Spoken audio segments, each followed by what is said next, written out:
तलाक। युवा अवस्था में मेरी एकमात्र महत्वाकांक्षा शादी करना और परिवार शुरू करना था। मेरी शादी 20 साल की उम्र में हो गई थी, लेकिन 8 साल में मुझे और मेरे पति को एहसास हुआ कि लगभग हर चीज़ पर हमारे विचार अलग-अलग हैं। हमारे 2 बच्चे थे, लेकिन जब वे 6 और 2 साल के हुए तो शादी समझौता और समायोजन की एक श्रृंखला की तरह लगने लगी। हम अपने बच्चों का पालन पोषण कैसे करना चाहिए, इस पर हमारे विचार एक दूसरे से बहुत अलग थे। इसीलिए हमने अलग होने का फैसला किया। इसमें कुछ भी कड़वा नहीं था, यह जीवन है, ऐसा कभी कभी होता है।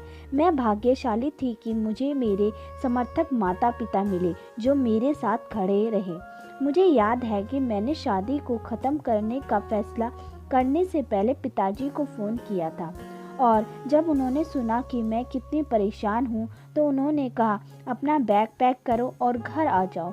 उन्होंने मुझे यह भी एहसास कराया कि शादी जीवन का अंतिम लक्ष्य नहीं है, और समय के साथ मुझे एहसास हुआ कि कितना सही थे। तलाक के बाद जब मैं अपने माता पिता के साथ चली गई तो मुझे उद्देश्यहीन महसूस हुआ।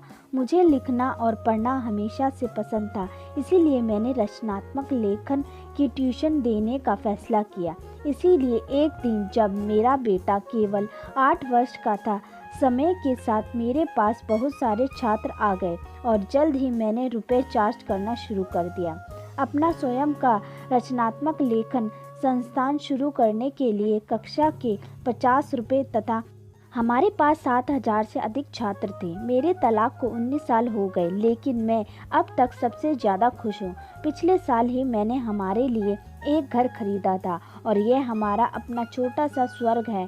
मेरी दिनचर्या में संस्थान में पढ़ाना शामिल है और फिर मेरा पसंदीदा हिस्सा अपने बच्चों के लिए घर आना, सिटकॉम देखते समय उनके साथ रात्रि भोजन करना और पात्रों पर चर्चा करना, जैसे वह हमारे अस्तित्व का मूल है। इससे पहले मैंने जो भी निर्णय लिया उसमें से कोई भी वास्तव में मेरे निर्णय जैसा नहीं लगेगा, लेकिन अब मुझे लगता है कि हम सब बहुत स्वतंत्र हैं और अपनी शर्तों पर जीवन जी रहे हैं। ईमानदारी से कहूँ तो अक्सर हमें ऐसा लगता है कि शादी या किसी परीक्षा में असफल होना या किसी के साथ रिश्ता तोड़ना दुनिया का अंत नहीं है, लेकिन जीवन में आपको आश्चर्यचकित करने का एक अद्भुत तरीका है।